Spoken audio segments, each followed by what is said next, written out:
ক্ষয়ক্ষতি এবং আগুনের কারণ এটা আমাদের একটা কমিটি হবে, সেই কমিটির মাধ্যমে আমরা আসলে বলতে পারবো। এখন আমরা আগুন নিভানোর কাজ করছি। 15টা 21 সময় আমরা মেসেজ পাই যে টঙ্গী রেলগেট পার হয়ে একটা দোকানে আগুন। এরপর আমাদের নিয়ারেস্ট ফায়ার স্টেশন যেটা টঙ্গী ফায়ার স্টেশন থেকে আমাদের আসার পর দেখতে পেল তারা এটা কোনো সাধারণ দোকানের আগুন নয়, এটা কেমিক্যালের একটা দোকান এবং দোকানের পিছনে গোডাউন, সেখানে আগুন। এই আগুন দেখার সাথে সাথে আমাদের যারা ফায়ার ফাইটার আসছিল তারা জানেন যে সবসময় ঝুঁকি নিয়ে কাজ করে, কাছাকাছি যাওয়ার সাথে সাথেই সেখানে একটা বিস্ফোরণ ঘটছে এবং সেখানে আগুন লেগেছে। তো এরপর আমাদের অন্যান্য টিম যারা কাজ করছে, এখনো কাজ চলছে আমাদের ভিতরে। তো আমরা 7টার সময় আগুনকে আমরা আমাদের মোটামুটি নিয়ন্ত্রণে আছে এখন আগুন।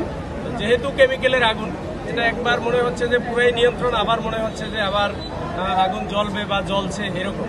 তো এটা একদম কমপ্লিট আমাদের একেবারে নিয়ন্ত্রণ এরকম বলা যাচ্ছে না। আমরা এখনো কাজ করতেছি, আমাদের লোকজন ভিতরে আছে, কাজ করছে। আমরা চেষ্টা করছি আগুনটা সম্পূর্ণ নির্বাপন করার জন্য, বাট এখনো আমরা কমপ্লিট নিয়ন্ত্রণ সেটাও কিন্তু বলতে পারতেছি না, কারণ মাঝে মাঝেই আবার ফ্লেম হচ্ছে, আবার তাপ বাড়ছে, আমরা সেটা কমাচ্ছি। তো এই হলো অবস্থা। আর আমাদের এই কাজ করতে গিয়ে আমাদের 5 জন আহত হয়েছে, তারা 4 জন বার্ন ট্রিটমেন্ট হসপিটালে আছে ঢাকায়। তো সেখানে তারা চিকিৎসাধীন অবস্থায় আছেন। আমাদের মহাপরিচালক মহোদয় সহ আমাদের পরিচালকগণ এবং আমাদের সিনিয়র অফিসাররা ওখানে আছেন, তাদের টেক কেয়ার করা হচ্ছে এবং ডাক্তাররা চেষ্টা করছেন তাদের সুস্থতার জন্য।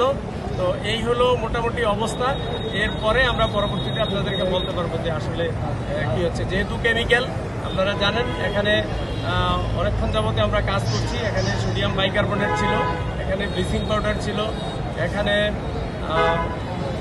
হাইড্রোজ ছিল, ব্যাটার ছিল, এখানে স্টোন আছে, এখানে সোডা আছে, এই জাতীয় কেমিক্যাল এখানে ছিল। তো এই কেমিক্যালগুলা যত্রতত্র যেভাবে সেভাবেই রাখা ছিল, এগুলা যেভাবে রাখার কথা কেমিক্যাল, সেভাবে আসলে এই কেমিক্যালগুলা হাউসকিপিং যাকে বলে, যে গুড হাউসকিপিং, যেভাবে রাখার কথা কেমিক্যাল সেভাবে ছিল না। এবং এখানে এখানে আগুন লাগছে যে দোকানে বা গোডাউনে, সেটার কোনো সাইনবোর্ডও ছিল না। আমরা কিন্তু সাইনবোর্ড খুঁজছি এই দোকানের নাম কি, অথবা এই দোকানের কারা মালিক বা কারা ভাড়াটিয়া, আমরা কিন্তু কাউকে এই পর্যন্ত খুঁজে পাইনি। আমরা চেষ্টা করছি তাদের সাথে যোগাযোগ করার জন্য, তাদেরকে পেলে, তাদের কাছ থেকে ইনফরমেশন পেলে আমাদের এই অগ্নি নির্বাপন বা নিয়ন্ত্রণের কাজটা অনেক সহজ হবে বা সহজ হতো। এখনো পর্যন্ত আমরা তাদের কাউকে পাইনি, কারণ ভিতরে গোডাউন অনেক পিছনের দিকে। আপনারা দেখছেন যে এই ভবনের কি অবস্থা, কিছু টিন শেড, কিছু দোতলা, তার উপরে আবার টিন, এবং এর সিঁড়ির কোনো ঠিক নেই যে কোন দিক থেকে কোন দিকে গিয়েছে। সুতরাং আমরা যদি এর ভাড়াটিয়া বা মালিককে পেতাম, তাহলে আমার ইনফরমেশন দিলে আমাদের জন্য ক্ষয়ক্ষতি এবং আগুনের কারণ এটা আমাদের একটা কমিটি হবে, সেই কমিটির মাধ্যমে আমরা আসলে বলতে পারবো। এখন আমরা আগুন নিভানোর কাজ করছি।